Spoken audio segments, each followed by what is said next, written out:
நயன்தாரா வந்து மூக்குத்தி அம்மன் பூஜைக்கு வந்து அங்கே இருக்கிற அவங்களுக்கான ஸ்பெஷல் கேரவன் அதில் வந்து ட்ரெஸ் சேஞ்ச் பண்ணி அவங்க வந்து மேக்கப் போட்டு ரெடி ஆகிட்டே இருக்காங்க.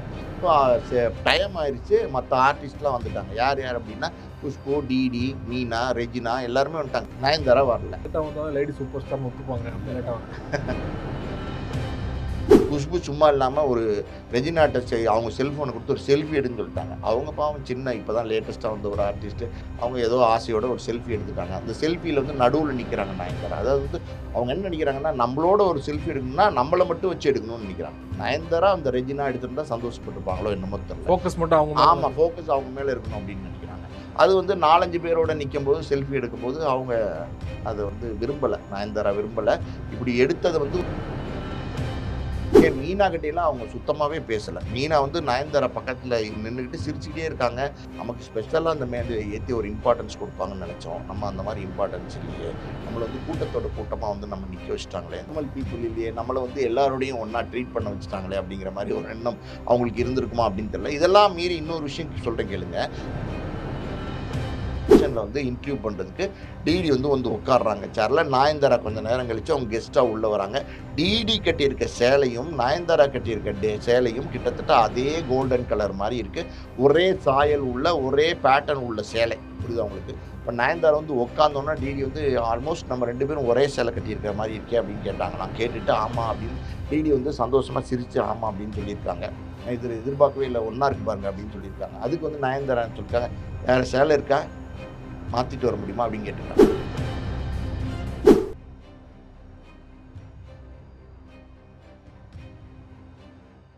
மீடியா சர்க்கிள் நேயர்களுக்கு வணக்கம். இன்றைக்கு நம்மோடு நேர்காணலுக்காக ஆஸ்கார் மூவிஸ் தயாரிப்பாளரும் திரைத்திறனாய்வாளருமான பாலாஜி பிரபு அவர்கள் நம்மோடு இருந்திருக்கிறார். அவரோடு பேசலாம். சார் வணக்கம். வணக்கம். மூக்குத்தி அம்மன் பார்ட் 2 படத்தோட அறிமுக விழா வந்து நடந்து கிட்டத்தட்ட ஒரு வாரம் ஆனாலும் அதை பற்றி சர்ச்சை வந்து இப்போ கிளம்பி இருக்குது. அந்த மேடையில் பார்த்தீங்கன்னா முக்கியமான நடிகைகள்லாம் கலந்துக்கிட்டாங்க. அவங்களுக்குள்ள சில சலசலப்பு நடந்தது. குறிப்பாக நயன்தாரா மேலே தான் வந்து நிறைய குற்றச்சாட்டுகள் வந்துட்டு இருக்குது. என்ன சார் நடந்தது? ஒன்றும் இல்லை, நயன்தாராவே எல்லா பக்கமும் சர்ச்சை தானே, எந்த காலத்துலேயும் சர்ச்சை தானே. அந்த மாதிரி தொடர் சர்ச்சைகளில் நயன்தாரா சிக்கிக்கிட்டே இருக்காங்க. இது வந்து நமக்கு புதுசு இல்லை. நயன்தாரா பற்றி நம்ம நிறையா தொடர்ந்து பேசிக்கிட்டு இருக்கோம். ஆனாலும் நயன்தாரா வந்து இந்த சர்ச்சைகள் இதில் தொடர்ந்து சிக்கிறதே அவங்களுடைய வழக்கமாக போச்சு. இப்போ மூக்குத்தி அம்மன் விழா வந்து நயன்தாராவுடைய நடிக்கிற ஒரு படம், சுந்தர் சி டைரக்ட் பண்ணுற ஒரு படம், அதாவது வந்து வேல்ஸ் தயாரிக்கிற ஒரு படம், பிரம்மாண்டமான ஒரு பட்ஜெட்டில் தயாரிக்கலான்னு பிளான் பண்ணியிருக்காங்க. கிட்டத்தட்ட பார்த்தீங்கன்னா 110 கோடி ரூபா அந்த பட்ஜெட் அப்படிங்கிறாங்க. இது ஒரு அதாவது வந்து ஒரு பேன் இண்டியா படமாக அது எடுக்கிறது. ஒரு ரொம்ப கிராண்டியராக நிறைய கிராஃபிக்ஸ்லாம் பண்ணி ஏஐலாம் உள்ளே கொண்டு வந்து வித்தியாசமாக எடுக்கணும்னு பிளான் பண்ணியிருக்காங்க. உமன் சென்ட்ரிக் படத்தில் இது அதிகமான பட்ஜெட். உமன் சென்ட்ரிக் படத்தில் இது ஒரு அதிகமான பட்ஜெட் படம். அதுவும் நயன்தாரா வச்சு எடுக்கிறாங்க. இந்த நயன்தாரா வச்சு எடுக்கிறதுல அது ஹீரோயின் சென்ட்ரிக் படத்தில் இது கொஞ்சம் அதிகமான பட்ஜெட் படம் தான். புரியுது உங்களுக்கு. இப்போ நயன்தாராவை புக் பண்ணி சொல்லும்போது நீங்கள் தான் சென்ட்ரு கேரக்டர். ஏற்கனவே மூக்குத்தி அம்மனில் அவங்க தான் நடித்தாங்க 1ல். இப்போ 2 பண்ணும்போது டேரக்டர் மாறி இருக்காரு. இங்கே வந்து அங்கே ஆர்ஜே பாலாஜி பண்ணார், இப்போ வந்து சுந்தர் சி பண்ணுறாரு இந்த படத்தை. இப்போ இதில் என்ன ஸ்பெஷல்னா, நயன்தாரா வந்து மூக்குத்தி அம்மன் பூஜைக்கு வந்து அங்கே இருக்கிற அவங்களுக்கான ஸ்பெஷல் கேரவன், அதில் நிறைய ஸ்பெசிலிட்டிஸ்லாம் இருக்கும். இப்போ நயன்தாரா இருக்கிறோட கேரவன்லாம் அதில் வந்து ட்ரெஸ் சேஞ்ச் பண்ணி அவங்க வந்து மேக்கப் போட்டு ரெடி ஆகிட்டே இருக்காங்க.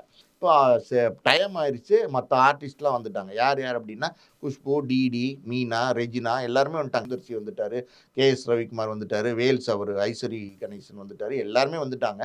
ஆனால் நயன்தாரா வரல. ஸோ இந்த இடத்துல வந்து லேடிஸ் கிட்ட ஒரு சலசலப்பு இருக்கும்ல, யதார்த்தமாகவே வந்து என்ன அவங்க இங்கே மேக்கப் இங்கே தான் வந்து போடணுமா, போட்டே வந்திருக்கலாமே, ஏன் இப்படி லேட் பண்ணுறாங்க, ஏன் இப்படி லேட் பண்ணுறாங்க. அது ஒரு சின்ன சின்ன காசிப்புன்னு சொல்லுவாங்கள்ல, அந்த மாதிரி. அது பார்த்தீங்கன்னா ஒரு 4 லேடிஸ் கூடினாலே அது இருக்கும் பொதுவாகவே. லேட்டாக வந்தாலும் லேடி சூப்பர் ஸ்டார்னு ஒத்துப்பாங்க. அப்படி லேட்டாக வராங்களா? அது வந்து அவங்க வழக்கமாக லேட்டாக வர்றது எப்போவுமே வழக்கமாக வச்சுருக்க ஒரு விஷயம் தானே. இன்றைக்கி லேட்டாக வந்தாங்கன்னா நம்ம வந்து ஏன் லேட்டாக வந்தாங்கன்னு பேசலாம். அவங்களுக்கு தயாரிக்கிறாங்களே அந்த ஃபெமினைன்ற நாப்கின் ஃபங்க்ஷனில் கூட ஃபங்க்ஷனே 2 மணிக்கு முடிஞ்சிரும்னு நிகழ்ச்சி நிழல் கொடுத்துட்டு இவங்க 3 மணிக்கு தான் வந்தாங்க அந்த ஃபங்க்ஷனுக்கு. 3 மணிக்கு வந்து 8 மணி வரைக்கும் நடத்தியிருக்காங்க. இந்த மாதிரி நிறைய விஷயங்கள் தொடர்ந்து நடந்துகிட்டே இருக்கு. நயன்தாரா ஹிஸ்ட்ரி சொல்லணும்னா தனுஷோட சண்டை போடுறாங்க, வேணுன்ட்டே மோதுறாங்க. புரியுது அவங்களுக்கு, பார்த்துக்கலாம் அப்படின்னு நினைக்கிறாங்க. ஏதோ ஒரு எப்படி சொல்றது, ஒரு அரகண்டான ஒரு மனபாவம் வந்து நயன்தாராக்கு வந்துருச்சோ, ஏன் வந்துச்சு அப்படின்னு தெரியல. அதாவது வந்து லேட்டாக வரும்போது பாருங்க, அந்த காணொலியெல்லாம் வந்திருக்கு. அவங்க நடந்து வரும்போது அவங்க ஏதோ கிரேட்டஸ்ட் சூப்பர் ஸ்டார் அப்படிங்கிற ஏதோ ஒன்று அவங்களுக்குள்ள, நம்ம இல்லைன்னா ஒன்றும் இல்லை, நம்ம இந்த தமிழ் சினிமாவின் ஒரு பெரிய ஆளுமை அப்படிங்கிற மாதிரி ஒரு நடையில் நடந்து அப்படி வராங்க. சரி ஒரு நடிகை பாப்புலரா இருக்காங்க. இன்னைக்கு பெரிய மார்க்கெட்ல இருக்காங்க. இப்ப நம்ம அப்படி சொல்ல முடியாது பெரிய மார்க்கெட்ல இருக்காங்கன்னு. இருந்தாங்க அப்படின்னு வேணா சொல்லலாம். சரி பரவால்ல அந்த ஆட்டிட்யூடெல்லாம் இருக்கட்டும். அதுக்கப்புறம் பார்த்தீங்கன்னா, இவங்க வரும்போதே பார்த்தீங்கன்னா, ரெஜினாங்கிறவங்க இருக்காங்கல்ல, அவங்க வந்து இந்த படத்துல நடிக்கிறாங்க. அவங்களுக்கு ஒரு இம்பார்ட்டன்ட்டான கேரக்டர் இருக்கு. ஸோ இவங்க லேட் ஆகுதுன்னோன ப்ரோகிராம் ஸ்டார்ட் பண்றதுக்காண்டி ரெஜினாலாம் மேடைக்கு வர சொல்ட்டாங்க ஆல்ரெடி. மேடையில ரெஜினா இருக்கிறதெல்லாம் பார்த்துட்டு இவங்க முகமெல்லாம் பார்த்தீங்கன்னா, பயங்கர கடுகடுன்னு மாறிருச்சு. அத நம்ம மாறிருச்சுங்கிறது எப்படி சொல்றோம்னா, அந்த நிகழ்ச்சி ஃபுல்லாவே பாருங்க ஒரு மாரி இறுக்கமா தான் இருக்காங்க. நயன்தாரா வந்து இப்ப குஷ்பு இருக்காங்க, டிடி இருக்காங்க, மீனா இருக்காங்க. ஏன் மீனா கிட்டலாம் அவங்க சுத்தமாவே பேசல. மீனா வந்து நயன்தாரா பக்கத்துல நின்னுகிட்டு சிரிச்சுக்கிட்டே இருக்காங்க.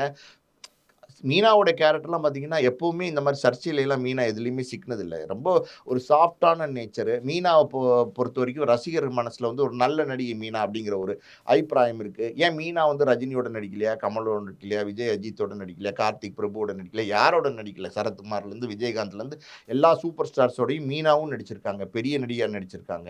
மீனா வந்து அம்மன் வேடம் போட்டு பல படங்கள் நடிச்சிருக்கிறாங்க. இப்ப தான் நயன்தாரா வந்து மூக்குத்தி அம்மன் நடிச்சிருக்காங்க. மூக்குத்தி அம்மன் 2 இப்ப ஆரம்பிக்க போறாங்க.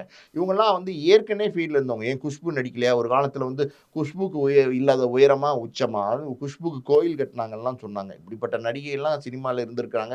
ஒரு காலத்தில கொண்டாடுவாங்க. அப்புறம் மார்க்கெட்டு மாறும்போது, அப்புறம் வயசு மாறும்போது, அந்த அந்த அந்த எப்படி சொல்றது? அன்னைக்கு இருந்த அந்த அந்த கிரேஸ் வந்து கொஞ்சம் கொஞ்சமா குறையுது. எதார்த்தமான ஒரு விஷயம். இப்ப இதெல்லாம் பார்க்குறாங்க.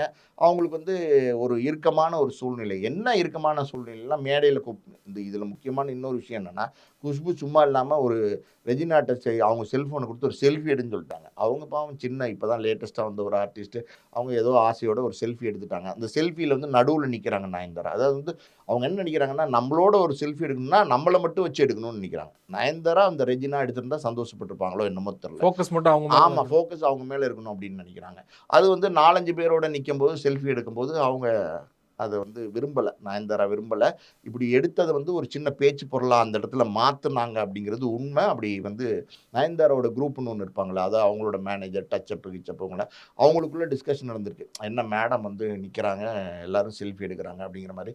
இத வந்து சார் 4 பேர் கொளுத்தி வேற போடுவாங்க. சினிமால என்ன பஞ்சாயத்துன்னா, இப்ப சும்மா இவங்களே வந்து அத ஒண்ணும் நினைக்கலன்னா கூட, இவங்க சும்மா அப்படி கேரவனுக்கு வந்தோனே, "என்ன மேடம் நீங்க நிக்கிறீங்க, உங்களுக்கு இம்பார்ட்டன்ஸ் குடுக்காம செல்ஃபி எடுத்திருக்காங்க." அப்படிலாம் சொல்லி வேற ஏத்தி வேற விடுவாங்க சினிமால. டீகோட்லாம் வேற பண்ண ஆரம்பிச்சுட்டாங்க. ரெஜினாவோட இன்ஸ்டா பேஜ்ல வந்து அவங்க ஃபோட்டோல வந்து முகமே தெரியல. ரெஜினா ஆமா. முகத்த முகமே தெரியல. மறைச்சுட்டு ஃபோட்டோ நானும் பார்த்தேன் போட்டுருக்காங்க அந்த அப்படின்னு. ஃபோட்டோ. முகமே தெரியாத அளவுக்கு போட்டுருக்காங்க. பாவம் அவங்க ஏன் அப்படி போட்டுருக்காங்கன்னு தெரியல.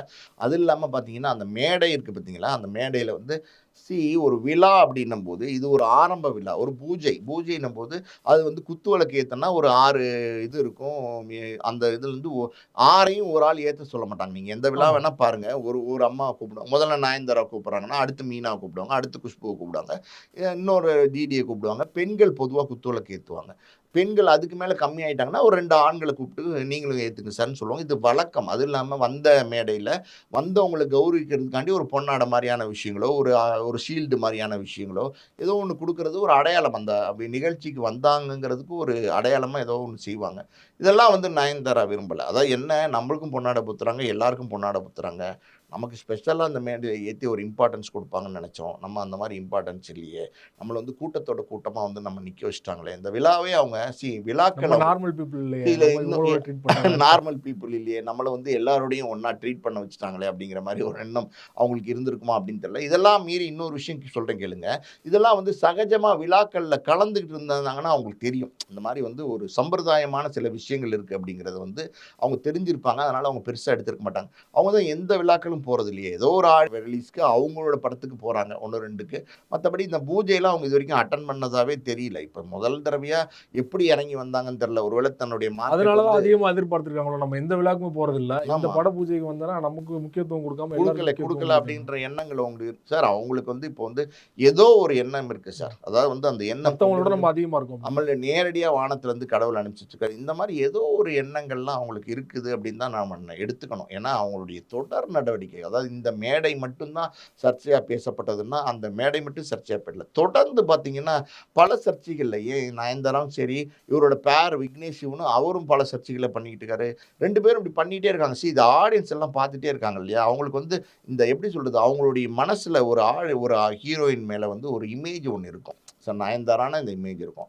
இப்போ அந்த இமேஜ் வந்து கொஞ்சம் கொஞ்சமாக குறைய ஆரம்பிக்கும். நயன்தாராவை பொறுத்த வரைக்கும் ஒரு பீனிக்ஸ் பறவை மாதிரி இன்னைக்கு வந்து பல சிக்கல்களை தாண்டி இன்னைக்கும் உயரத்தில் பறந்துக்கிட்டு இருக்காங்க. ஒரு ஸ்டேட்டஸ், ஒரு ஸ்டாண்டர்ட் அளவுக்கு ஒரு உயரத்தில் இருக்காங்கிறதுல மாற்று கருத்து கிடையாது. ஆனால் அதை வந்து மக்கள் தான் அந்த உயரத்தை கொடுக்கணும். நம்ம சூப்பர் ஸ்டார் பட்டத்தையே எடுத்துங்களேன். இப்போ நயன்தாரா வந்து சூப்பர் ஸ்டார் பட்டத்தை வேணான்னு சொன்னபோது, அதில பாருங்க பல பேர் வந்து அது வந்து 90% பேர் வந்து அத நக்கல் அடிச்சும், கிண்டல் அடிச்சும் தான் போட்டிருந்தாங்க. சூப்பர் ஸ்டார் பட்டத்த இவங்க வேணான்னு சொன்ன அந்த விஷயத்த. 10% பேர் தான் நயன்தாராக்கு வந்து சப்போர்ட் பண்ணியிருந்தாங்க. இப்ப அஜித் அதே மாரி சொல்லிட்டாரு. என்னைய வந்து தலைன்னு கூப்பிடாதீங்க, கடவுளை அஜித்லாம் கூப்பிடாதீங்கன்னு அவரு ஒரு அறிக்கை கொடுக்கும்போது, ஏகேன்னு கூப்பிடுங்க, அஜித்ன்னு கூப்பிடுங்கன்னு சொல்லும்போது, 90% பேர் வந்து அவருக்கு ஆதரவு தான் தெரிவிச்சிருந்தாங்க. 10% பேர் எப்பவுமே இருப்பாங்க. அது வந்து நீ இவ்வளோ நாள் அந்த பட்டத்த அனுபவிச்சுட்டு எப்படி இப்ப சொல்றீங்க? அப்படிங்கிற மாரியான கமெண்ட்ஸ்லாம் வந்துச்சு. இதெல்லாம் வந்து ஒரு ஒரு பட்டம் என்பது மக்கள் வந்து விரும்பி குடுக்கணும். மக்கள் வந்து அத தொடர்ந்து குடுக்கணும். இப்ப இப்ப நடிகர் திலகம்ங்கிற பட்டம் சிவாஜி கணேசன் குடுத்தாங்க. அது வந்து அது அவருக்கு பொருந்தும். ஓகேவா? இப்ப மக்கள் திலகமா எம்ஜிஆர் இருந்தாரு. இப்ப வந்து மக்கள் கலைஞரா விஜயகாந்த் அந்த பட்டத்த குடுத்தம்போது, அதுக்கு ஏத்த மாரி அவர் நடந்துக்கிட்டார் சார். சொசைட்டில அவர் என்ன பண்ணாரு? ஒரு நடிகரா இருக்கும்போது என்ன பண்ணாரு? நடிகரா இருந்து ஒரு அரசியல் தலைவரா மாறுனபோதும் என்ன பண்ணாரு? மக்களோட மக்களா என்ன பண்ணாரு? மக்களுக்கு என்ன நல்லது செஞ்சாரு? இந்த மாதிரியான விஷயம். இப்ப ரஜினிகாந்தே எடுத்துக்கங்களேன். எளிய மனிதரா தான் இன்னைக்கு வரைக்கும் இருக்காரு. 50 வருஷமா தொடர்ந்து சூப்பர் ஸ்டார்ங்கிற பட்டத்துல 74 வயசுல இவ்வளோ மாஸா, இவ்வளோ கிளாஸா ஒரு நடிகர் இருக்காருன்னா, யாருமே இல்ல. நம்ம இந்திய சினிமாலே இல்ல. ஏன் அமிதாப் பச்சன்லாம் நடிச்சிருந்தாரு. இல்லைன்னு நம்ம சொல்ல முடியாது. ஆனா, அவரெல்லாம் பார்த்தீங்கன்னா, கேரக்டர் ஆர்டிஸ்ட்டா மாறிட்டாரு ஒரு ஸ்டேஜுக்கு மேல. இன்னைக்கும் வந்து ஒரு மாஸ் ஹீரோவா ஜெயிலரு, கூலி, ஜெயிலர் 2 இப்படி பல படங்கள் ரஜினிகாந்த் வந்து குடுக்குறாரு. அதாவது வந்து ரஜினிகாந்த் குடுக்குறது பெருசு இல்ல. அதை வந்து எத்தனையோ மடங்கு வியாபாரங்களும் இருக்கு. அதுக்கேத்த மாரி ரசிகர்களும் இன்னமும் ரஜினிகாந்த கொண்டாடிட்டே தான் இருக்காங்க. அப்படி ஒரு கரிஷ்மா உள்ள நடிகரா இருக்காரு. அப்ப அவர வந்து மக்கள் வந்து சூப்பர் ஸ்டார்ன்னு கொண்டாடுறாங்க. இப்ப நீங்க ஒண்ணும் இல்ல. ஒரு மேடையில போய் ரஜினிகாந்த்ன்னு சொல்லுங்க. அதை விட வந்து சூப்பர் ஸ்டார்ன்னு சொன்னாலே அவர அடையாளப்படுத்திறலாம்.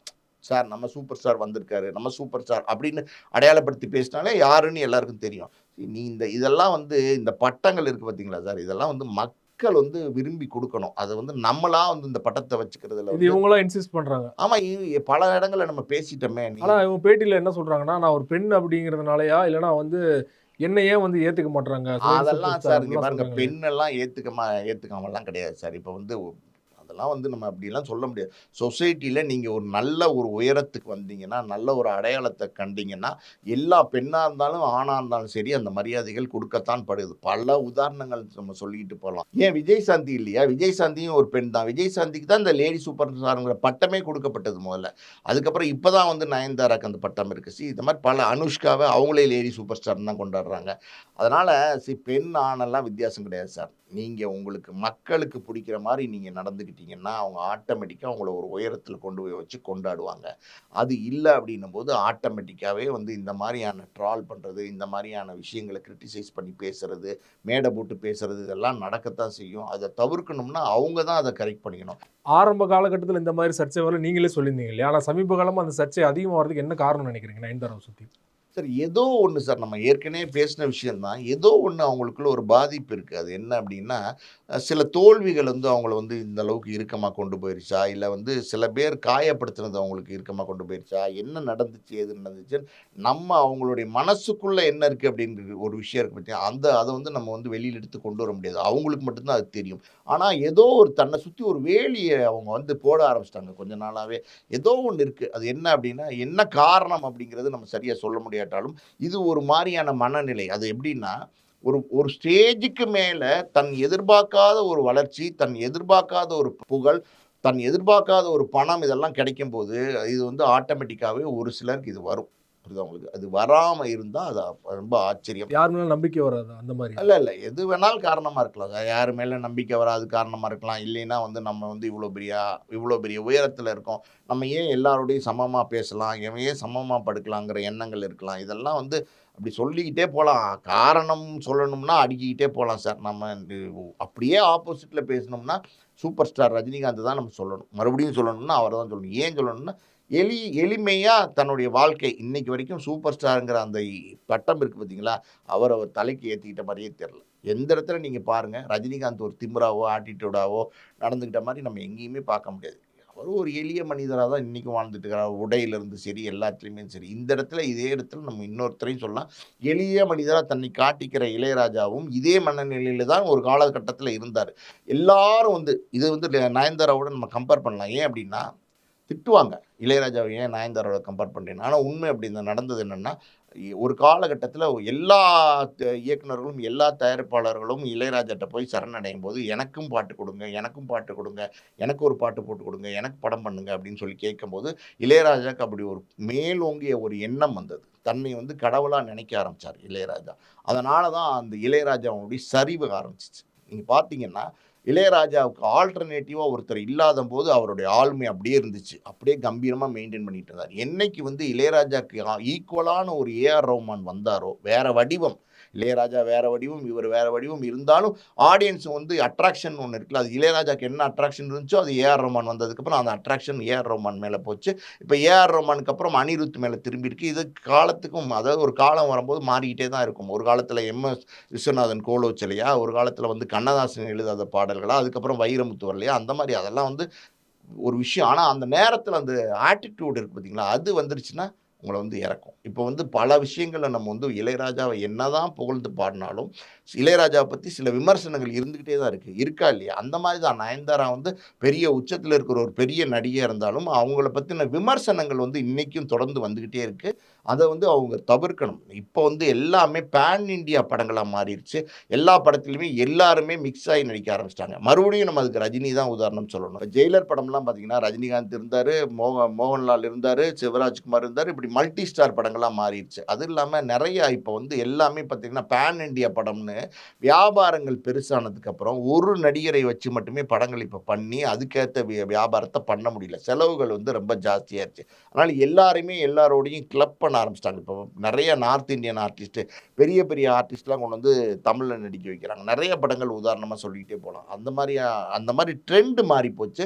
சினிமாவே வந்து வேற ஒரு வடிவத்துக்கு போயிருச்சு. அது அந்த மாரி ஒரு சூழ்நிலையில இவங்க தன்னை கரெக்ட் பண்ணிக்கணும். இல்லைன்னா இது ஆபத்து. நான் இன்னொரு விஷயம் சொல்றேன் கேளுங்க. இப்போ வந்து அஜித் வந்து எவ்வளோ பெரிய மாஸ் நடிகர். அவர் வந்து ஆரவ் வந்து விடாமுயற்சியில வந்து தன்னை அடிக்கிற மாரி நடிக்கிறார்.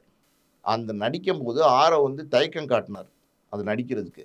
அஜித் வந்து அத என்கரேஜ் பண்ணார். "நடிப்பா ஒண்ணும் கவலைப்படாத. விடு இது கேரக்டர் தான். நீ பண்ணு" அப்படின்னு சொல்லி என்கரேஜ் பண்ணாரு. அது அந்த மாரியான மனநிலை அவ்வளோ பெரிய ஸ்டார்ஸ்க்கே இருக்கு. முன்னாடி நம்ம பேசின மாரி வந்து மேடையில ரெஜினா எடுத்த செல்ஃபியால தான் அங்க சலசலப்பு ஆரம்பிச்சதுன்னு சொன்னோம்னா, சூப்பர் ஸ்டார் லெவல்ல இருக்க நயன்தாரா, அடுத்த கட்ட லெவல்ல இருக்கிற ரெஜினாவ பார்த்து ஏன் வந்து போட்டியா எடுத்துக்கிறாங்களா? போட்டியா எடுத்துக்க வேண்டிய அவசியம் கிடையாது. அப்படி போட்டியா எடுத்துக்கிட்டா, இப்ப அஜித் எவ்வளோ பெரிய மாஸான நடிகர். நான் சொல்றேன் கேளுங்க. இப்போ வந்து விடாமுயற்சியில வந்து ஆரவ் என்கரேஜ் பண்ணாரு. டயலாக் பேசுங்க. என்னைய அடிங்க பரவால்ல பார்த்துக்கலாம் அப்படின்னு சொன்னா. ஆரவ் அதுக்கு தயக்கம் காட்டினாரு. இருந்தாலும் அஜித் வந்து என்கரேஜ் பண்ணி அத நடிக்க வச்சாரு. புரியுதுங்களா? அதே மாரி நெறைய சொல்லிக்கிட்டே போலாம். நடிகர் விஜய் இருக்காரே, அவர் பார்த்தீங்கன்னா, துப்பாக்கி, கத்தி 2 படத்துலயும் இன்ட்ரோல் பிளாக் என்னன்னா, ஐ அம் வெயிட்டிங்கிற டயலாக் தான். ஐ அம் வெயிட்டிங் அப்படின்னு சொன்னோனே தியேட்டரே விசில் அடிச்சு கிளாப் பண்ணி என்ஜாய் பண்ண ஒரு மாஸ் மூவ்மெண்ட், ஒரு மாஸ் டயலாக். அந்த டயலாக் வந்து பாருங்க, மாஸ்டர்ல வந்து விஜய் சேதுபதி சொல்லியிருப்பாரு. இன்ட்ரோல் பிளாக்ல ஐ அம் வெயிட்டிங் அப்படின்னு சொல்லியிருப்பாரு. அப்ப விஜய் வந்து அத பெர்மிட் பண்ணதுனால தான், விஜய் அது ஓகேன்னு சொன்னதுனால தான் விஜய் சேதுபதி நடிச்சாரு. இது மாரி வந்து ஆர்டிஸ்ட்லாம் என்கரேஜ் பண்ணி நடிக்க ஆரம்பிச்சாங்க. ஏன் நம்ம சூப்பர் ஸ்டார் வந்து இந்த காவாலா பாட்டுல தமன்னா ஆடும்போது, நீங்க பாருங்க அந்த படத்த வேணா பாருங்க, பாட்ட வேணா பாருங்க. எல்லாருக்குமே தெரியும். எல்லாரும் பார்த்த பாட்டு தான். அதுல வந்து ரஜினி நடுவுல வந்து லைட்டா அப்படியே ஆடிட்டு நடந்து எதுக்கு ரஜினி நடிச்சிருந்தா நான் இல்ல நான் அப்படிலாம் நடிக்க மாட்டேன். அதெல்லாம் பண்ண முடியாது. நீங்க வந்து காவாலா பாட்டுல வந்து என்னையும் ஆட விடுங்க டோட்டலாவே. பேரா நான் நடிக்கிறேன் அப்படிங்கிற மாரி சொல்லியிருக்கலாம். ஆடியோ லான்ச்ல கூட ரஜினிகாந்த் அவர்கள் வந்து ஜாலியா சொல்லியிருந்தாரு. தமன்னா கூட டான்ஸ் ஆட போறோம். கடைசில பார்த்தீங்கன்னா, கண்லயே காட்டல அப்படின்னு சொல்லிட்டு ஜாலியா சொல்லியிருந்தாரு. ஆமா. அதாவது வந்து ஸ்போர்ட்டிவா எடுத்துக்க ஆரம்பிச்சுட்டாங்க சார். இதானே உண்மை. ரஜினி அந்த காவாலா பாட்டுல ரஜினிக்கு என்ன இம்பார்ட்டன்ட் இருந்துச்சு? இப்ப எல்லாருமே சோசியலா ஒருத்தருக்கு ஒருத்தர் விட்டு குடுத்து, ஒருத்தருக்கு ஒருத்தர் அட்ஜஸ்ட் பண்ணி, என்கரேஜ் பண்ணி, என்டர்டெயின் பண்ணி நடிக்க ஆரம்பிச்சுட்டாங்க சார். சிவகார்த்திகேயன்லாம் என்கரேஜ் பண்ணி என்டர்டெயின் பண்ணலைன்னா, இன்னைக்கெல்லாம் அவ்வளோ பெரிய ஸ்டாரா வந்திருப்பாரா? ரஜினி கூப்பிட்டு சிவகார்த்திகேயன பாராட்டுறாரு. கூப்பிடுறாரா இல்லையா? கமல் கூப்பிட்டு ஒரு படத்துல வந்து சிவகார்த்திகேயன் நடிக்க வைக்கிறாரு. விஜயோட படத்துல சிவகார்த்திகேயன் கேமியோவா நடிக்கிறாரு. விருப்பப்பட்டு நடிக்கிறாரு. விஜய் கூப்பிடுறாரு. விஜய் தன்னுடைய துப்பாக்கிய தூக்கி சிவகார்த்திகேயன்ட்ட குடுக்கலையா? அடுத்த விஜய் அப்படிங்கிற மாதிரி எல்லாம் பேச்சு வரலையா? ஸோ ஏதோ ஒரு விதத்தில் வந்து ஒருத்தருக்கு ஒருத்தர் சப்போர்ட் பண்ணிக்கிறாங்க, ஒருத்தருக்கு ஒருத்தர் என்ஜாய் பண்ணி. இப்போ ரொம்ப வெளிப்படையாக சொல்லணும்னா இப்போ படம் பண்ணுற ஸ்டைலே எப்படின்னா என்ஜாய் பண்ணி படம் பண்ண ஆரம்பிச்சிட்டாங்க. இப்போ சுந்தர்சி செட்டெல்லாம் எடுத்தீங்கன்னா பயங்கர என்ஜாய்மெண்ட்டாக இருக்கும், சும்மா ஜாலியாக இருக்கும். வெங்கட் பிரபு அவங்களாம் கேங்ஸ்டர்ஸ், கேங்காக போய் ஜாலியாக விஜய் படம் எடுக்கும்போதும் அப்படி தான் இருக்காங்க, அஜித் படம் இப்படி எடுக்கும்போதும் அப்படி தான் இருக்காங்க. கிரிக்கெட் விளையாடுறாங்க, ஃபுட்பால் விளையாடுறாங்க, கார்ட்ஸ் விளையாடுறாங்க. இந்த மாதிரி என்டர்டைன்மெண்ட்டாக மாற்றி பெரிய பெரிய ஆர்டிஸ்ட்லாம் உட்காந்து ஜாலியாக கிரிக்கெட்லாம் விளையாடுங்க. விஜய் கிரிக்கெட் விளையாடி நம்ம பார்க்கலையா? அந்த அட்லியோடையெல்லாம் அந்த லோகேஷ் கனகராஜோட மாஸ்டர் விளையாடலையா? மாஸ்டர்லாம் அதெல்லாம் வந்து இப்போ ஜாலியாக நடிக்க ஆரம்பிச்சிட்டாங்க சார். ஈகோலாம் எதுவுமே யாருக்குள்ளேயும் கிடையாது. அந்த மாதிரி நடிச்சுக்கிட்டு இருக்கிற சூழ்நிலையில் இவங்க வந்து இந்த மாதிரி ஒரு ஆட்டிடியூடாக இருக்கிறது வந்து ரொம்ப ரொம்ப தப்பு. நம்மளோட கருத்து தான். இன்னொரு முக்கியமான விஷயம் சொல்கிறேன் கேளுங்க. டிடி வந்து ஒரு பேட்டி ஒரு காணொலியில் சொல்லியிருந்தாங்க. அதில் என்ன சொல்லியிருந்தாங்கன்னா, ஒரு ஃபங்க்ஷனுக்கு நயன்தாராவை தான் அவங்க குறிப்பிடுறாங்க. ஏன்னா ஃபோட்டோவோட வெளியில் வந்திருக்கு. ஒரு ஃபங்க்ஷனில் வந்து இன்டர்வியூ பண்ணுறதுக்கு டிடி வந்து உட்காடுறாங்க சேரில். நயன்தாரா கொஞ்சம் நேரம் கழித்து அவங்க கெஸ்ட்டாக உள்ளே வராங்க. டிடி கட்டியிருக்க சேலையும் நயன்தாரா கட்டியிருக்க சேலையும் கிட்டத்தட்ட அதே கோல்டன் கலர் மாதிரி இருக்குது. ஒரே சாயல் உள்ள ஒரே பேட்டர்ன் உள்ள சேலை. புரியுதா உங்களுக்கு? இப்போ நயன்தாரா வந்து உட்காந்தோன்னா டிடி வந்து ஆல்மோஸ்ட் நம்ம 2 பேரும் ஒரே சேலை கட்டியிருக்கிற மாதிரி இருக்கே அப்படின்னு கேட்டாங்களாம். கேட்டுட்டு ஆமாம் அப்படின்னு டிடி வந்து சந்தோஷமாக சிரித்து ஆமாம் அப்படின்னு சொல்லியிருக்காங்க. நான் எதிர்பார்க்கவே இல்லை, ஒன்றா இருக்கு பாருங்க அப்படின்னு சொல்லியிருக்காங்க. அதுக்கு வந்து நயன்தாரான்னு சொல்லியிருக்காங்க, வேறு சேலை இருக்கா, மாற்றிட்டு வர முடியுமா அப்படின்னு கேட்டிருக்காங்க. டிடிக்கு வந்து சுருக்குன்னு ஆயிடுச்சான். என்னடா இப்படி பேசுகிறாங்களே அப்படின்னு சொல்லிட்டு ஒரு செகண்ட் ஒரு ஜர்க்கு ஒன்று இருக்கும் பார்த்தீங்களா? அதாவது வந்து நயன்தாரா மாதிரி ஒரு ஆர்டிஸ்ட்டை டிடி வந்து ஒரு கம்பேர் பண்ணுறவங்க, இவங்க வந்து ஒரு சூப்பர் ஸ்டார் தன்னை அப்படி தானே அடையாளப்படுத்திக்கிறாங்க. அப்படி வந்து உட்காந்து ஒரு பேட்டி கொடுக்க வரும்போது இப்படி ஒரு வார்த்தையை வந்து அவங்க எதிர்பார்த்துருக்க மாட்டாங்க. அப்போ அவங்களுக்கு ஒரு சின்ன ஜர்க் இருந்துச்சு அப்படின்றாங்க. அப்போ அவங்க வந்து சாரி மாற்றுறதுக்கு வேறு சாரியும் அவங்கக்கிட்ட இல்லையாம். அப்புறம் ஷோ ப்ரொடியூசர்லாம் சமாளித்து, இல்லை இப்போ வந்து ஷோ டைம் ஆச்சு கொஞ்சம் முடிச்சிடலாம் அப்படிங்கிற மாதிரி சொன்னோன்னே, சரி சரி பண்ணுங்க அப்படிங்கிற மாதிரி ஒரு வேண்டா விருப்பா தான் அந்த பேட்டியை வந்து அவங்க கொடுத்துருக்காங்க. இதை டிடியே வந்து பதிவு பண்ணியிருக்காங்க. அதுக்கப்புறம் டிடி ஒரு விஷயம் என்ன சொல்லியிருக்காங்கன்னா, நல்லா கேட்டுங்க இந்த விஷயத்த, ஓப்பனாகவே அட்டாக் பண்ணி பேசியிருக்காங்க. அதான் வந்து அவங்க யாரா வேணா இருந்துக்கட்டும், அவங்க எப்படி வேணா இருந்துக்கட்டும், அவங்க என்ன ட்ரெஸ் வேணா போட்டு வரட்டும், அதை பற்றி நம்ம கொஸ்டின் பண்ண போகிறது இல்ல. நான் எனக்கு விருப்பப்பட்ட ட்ரெஸ்ஸை நான் போட்டு வந்திருக்கேன். நான் வந்து பொதுவாகவே வந்து ஒரு ஷோ ஆங்கர் பண்ண போகிறேன்னா, நான் என்னுடைய மேக்கப்பு, என்னோட காஸ்டியூம்ஸ்லாம் மேக்ஸிமம் கான்சென்ட்ரேட் பண்ணக்கூடிய ஒரு கேரக்டர். பல ஷோக்கள் எல்லாருமே ஆடியன்ஸ் என்னை பார்த்துருக்காங்க. அதனால் வந்து என்னுடைய விருப்பப்படி நான் போட்டிருக்கேன். அதனால் யாருக்காண்டியும் நான் மாற்றிக்க மாட்டேன். ஆனாலும் எனக்கு வந்து அந்த நேரத்தில் ஒரு சின்ன முள்ளு குத்துன மாதிரி இருந்துச்சு, மனசில் தச்ச மாதிரி இருந்துச்சு அப்படிங்கிற மாதிரி ஒரு விஷயத்த சொல்லியிருக்காங்க. இதெல்லாம் வந்து டோட்டலாக தப்பு சார். இதெல்லாம் வந்து டோட்டலாக தப்பு. இந்த மாதிரி ஆட்டிடியூடெல்லாம் வந்து டோட்டலாக தவிர்க்கணும் நயன்தாரா. நான் ஏற்கனவே சொன்ன மாதிரி ஒரு காலகட்டத்துக்கு அப்புறம் வந்து வாழ்க்கையில் வந்து ஒரு பெரிய உயரத்துக்கு நம்ம போகும்போது, நீங்கள் வந்து ஒரு திறமையை மட்டுமே ஒரு பேர் வந்து சில திறமை இருந்தால் தான் யாராக இருந்தாலும் ஜெயிக்க முடியும். அது உண்மை.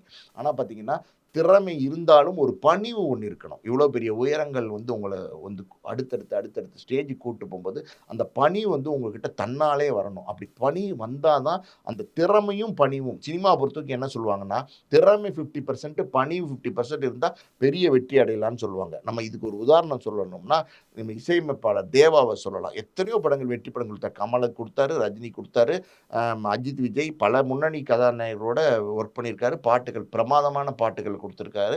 தேவா வந்து நம்ம சாதாரணமான ஒரு இசையமைப்பாளர்னு சொல்லி நம்ம கடந்து போயிட முடியாது. ஆனால் தேவா பாருங்க, அவர் பெரிய உச்சத்தில் இருக்கும்போதும் அந்த பணிவோடு தான் இருப்பார். சார் யாராக இருந்தாலும் அந்த மரியாதையாக பேசுறது, வாங்க சார்னு ரிசீவ் பண்ணுறது, அந்த பணிவு இருக்குது பார்த்தீங்களா, அது எல்லா மனிதனுக்கும் வேணும் சார். அந்த விஜய் சேதுபதி எடுத்துங்களேன், என்னைக்காவது ஆட்டிடியூட் காட்டுறாரு, ஒரு ரசிகர் வராரு, உடனே என்ன பண்ணுறாரு, வாப்பான்னு கட்டி பிடிச்சி முத்தம் கொடுக்குறாரு. யாரோ ஒருத்தனுக்கு முத்தம் கொடுக்கணும்னு ஒரு இவ்வளோ பெரிய நடிகருக்கு என்ன சார் அவசியம்? ஆனால் வந்து அந்த பணிவு இருக்குது பாருங்கள், அந்த அன்பு இருக்குது பாருங்கள், அந்த அன்பை நீங்கள் மற்றவங்ககிட்ட காட்டினீங்கன்னா தான் அது திரும்பி உங்ககிட்ட வரும். பணிவும் அன்பும் இல்லாமல் நீங்கள் வந்து ஒரு ஆட்டிடியூடாக நடந்துக்க ஆரம்பிச்சிங்கன்னா, அது ஒரு காலகட்டத்தில் வந்து உங்களை வந்து ஒதுக்க ஆரம்பிச்சிடும். இன்னொரு உண்மையும் சொல்கிறேன் கேளுங்க. சினிமா வேற, சினிமாவில் வந்து எல்லாரும் வந்து சினிமாவில் இன்றைக்கி நம்ம பெரிய உயரத்தில் இருக்கோம் அப்படி இப்படிங்கிற ஒரு டாமினேஷனான ஒரு பிஹேவியர்லாம் இதே மாதிரி நிறைய பேர் சினிமாவில் பண்ணியிருக்காங்க. வந்து அப்படி பண்ணவங்கலாம் பார்த்தீங்கன்னா, அது இருக்கிற சுவடுகளே இல்லாமல் அழிஞ்சு போயிருக்காங்க. புரியுதா உங்களுக்கு? அதனால் கவனம் ரொம்ப தேவை. ரொம்ப நன்றி சார். நயன்தாரா அவர்கள் தொடர்பாக பல்வேறு விஷயங்களை எங்களோட பகிர்ந்து கொண்டீங்க. மிக்க நன்றி. நன்றி.